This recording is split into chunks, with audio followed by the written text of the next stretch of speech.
네, 경찰이 어제 이재명 경기지사에 대해서 직권남용과 공직선거법 위반 혐의로 입건해서 기소 의견으로 검찰에 송치한 데 이어 오늘은 이 지사의 부인 김혜경 씨가 이른바 해경궁 김 씨 트위터 계정의 실제 주인이 누군지 밝히기 위한 경찰 조사를 받았습니다. 이 지사는 경찰 수사를 강경한 어조로 비난하면서 혐의를 부인하고 있는데요. 이재명 지사를 직접 연결해서 궁금한 점 질문해 보겠습니다. 지사님, 안녕하십니까? 네, 반갑습니다. 예, 이재명입니다. 잘 들리시죠? 네, 잘 들립니다. 네네. 바로 개별 혐의 내용으로 좀 질문을 드리겠습니다. 어제 송치한 내용 중에요. 입건된 혐의가 형님 강제 입원 관련돼서인데 여러 번 반복적으로 이제 혐의를 부인해 오셨잖아요. 이것은 뭐 형수와 조카의 네. 결정이었다고 말씀하셨는데 경찰이 결국에는 직권남용을 적용을 했어요. 어떻게 생각하십니까? 뭐 얘기가 단순치는 않은데 형님을 강제 입원시킨 건 형수님과 조카가 확실히 맞습니다. 다만 그 이전에 형님이 2002년부터 이미 정신병 조울증으로 치료를 받았고 2012년에 뭐 어머니에 대한 폭행이라든지 뭐 의회 난입, 뭐 백화점 난동, 심지어 뭐 어머니의 어디를 칼로 쑤신다는 위협, 또 공무원들에 대한 뭐 100회가 넘는 뭐 폭행, 폭언 이런 사건들이 있었습니다. 최근에 정신질환자들의 살해행위, 방화 이런 것들이 문제가 되지 않습니까? 그래서 우리 정신보건법에 정신질환으로 자기 또는 타인을 해할 위험이 있다고 의심이 되는 자에 대해서 정신과 전문의의 신청으로 또 진단 의뢰를 하고 또 정신과 전문의가 진단이 꼭 필요하다라고 이렇게 인정하면 그 진단을 가능하게 하기 위해서 이제 시청 또는 군수구청장이 이 진단을 위해서 입원 조치할 권한이 있습니다. 자, 그 절차를 어제 진행하다가 경찰이 저희가 중단했는데 잠깐만요. 네. 중단했는데 그 적법한 공무원들의 공무집행을 직권남용이라고 이렇게 주장하고 있는 겁니다. 어제 경찰이 근거로 든 거는 두 가지인데요. 전문의 대면 상담 절차를 네. 누락했다는 것하고 적법하지 않다는 문제 제기를 한 네. 공무원에 대해서 전보 조치를 하고 또 세력 발령받은 공무원에게도 같은 지시를 했다. 이렇게 그것이 직권남용이다. 이렇게 해석을 했단 말이죠. 네.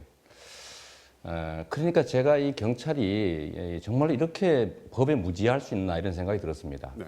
구정신보건법 25조를 보시면 진단을 하려면 환자를 봐야 되지 않습니까? 근데 정신질환자들은 스스로 응하지를 않아요. 이럴 경우에 정신과 전문의가 두 차례에 걸쳐서 진단 보호 요청을 하고 진단이 필요하다고 인정하는 절차를 거치면 면담을 위해서, 진단을 위해서 행정관청이 2주 범위 내에서 병원에 데려다 줄 권한이 있습니다.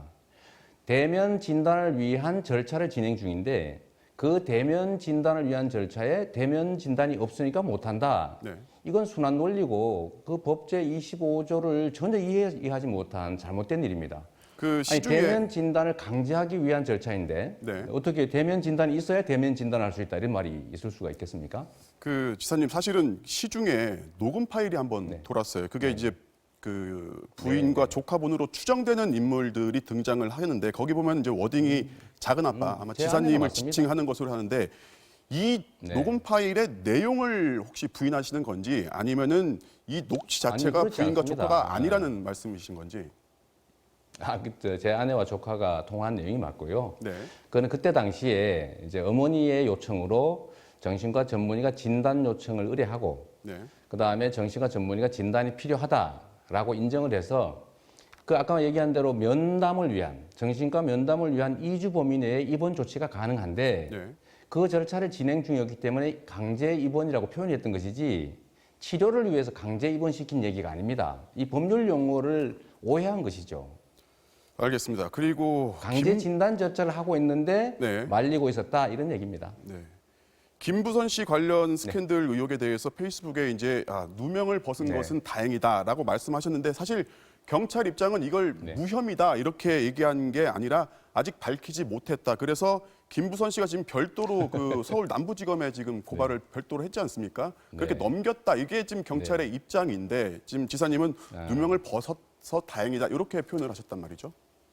바로 그 부분이 문제죠. 경찰은 이 사건을 6개월 동안 30명이 수사했습니다. 그러면 검찰에 송치할 때 지금 실제로 무혐의 불기소 의견도 송치했습니다. 네. 그냥 무혐의 불기소거나 혐의 있어서 기소 의견 송치 둘 중에 하나인데 굳이 이 사건에 대해서만 조사가 덜 끝났는데 무혐의 불기소 의견으로 송치한다는 말은 안 하면서 검찰 이관이라는 말을 만들었죠. 우리 앵커께서 그렇게 오해할 수 있도록 경찰이 바로 이걸 이용해서 정치를 하고 있다, 수사가 아니라. 그래서 제가 그런 지적을 하는 겁니다. 그냥 무혐의 불기소 의견으로 송치한 거고 네. 또 우리 법에 의하면 무죄 추정 원칙에 따라서 증거가 없으면 무혐의고 무죄인 것인데 네. 왜 이 사건만 검찰에 가서 또 다른 결론이 날 수 있다 이렇게 단서를 답니까? 본인들이 수사 능력이 없다는 걸 자백하는 건가요? 지사님이 계속 지금 경찰 수사에 대해서 이제 네. 표현을 하시는 게 짜맞추기다, 먼지떨이다 어제 그런 표현을 쓰셨는데 네. 사실 지사님은 여당 소속의 현역 지사, 도지사란 말입니다. 유력 정치인입니다.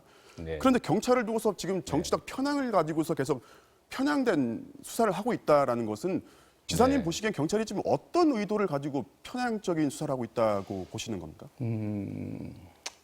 제가 겪기로는 제가 박근혜 이명박 정권 때도 경찰의 수사를 많이 당했습니다만은 이런 식으로 언론 플레이하는 경우를 본 일이 없습니다. 경찰이 왜 수사를 해서 죄가 되면 기소 의견으로 넘기고 죄가 안 되면 무혐의 하면 되지. 그냥 무혐의 의견 송치하면서 왜 그리 토를 다는지도 모르겠고 네. 또 이 선거법 위반 고발 사건인데 무슨 부정부패 사건도 아닌 걸 변호사 자격 가진 경찰 간부 4명에다가 무려 30명이 넘는 수사단을 구성해서 이렇게 정말 먼지 털듯이 수사하고 또 언론 플레이 심하게 하고 그런 점이 이해되지 않는다라는 것입니다. 거기에 어떤 이 의도가 경찰이- 있다고 보시는 거예요? 저는 그렇게 생각이 됩니다. 만약에 트위터 계정 얘기만 해도 그 제 아내가 아니었으면 이렇게 난리를 치겠습니까? 또 이 사건도 왜 저에 대해서만 이렇게 수사단 규모라든지 과도한 언론 플레이라든지 정치적 편향이라든지 심하게 얘기하면 참고인들에 대한 겁박행위 또 뭐 예를 들면 허위 공문서 작성에 해당되는 압수수색 영장 내용을 엉터리로 써놓는다든지 수사 기밀이 유출을 된다든지 하는 얘기를 왜 나오게 합니까? 그 오직하면 제가 경찰을 고발하겠다를 그런 얘기를 하겠습니까? 알겠습니다. 오늘은 시간 관계상 저는 여기까지만 우리 정부 들어야 네. 죄송합니다. 오늘 많은 시간을 좀 할애하지 못할 것 같았는데 여기까지 듣도록 하겠습니다. 예, 알겠습니다. 네, 지금까지 이재명 경기지사였습니다. 감사합니다. 네, 감사합니다.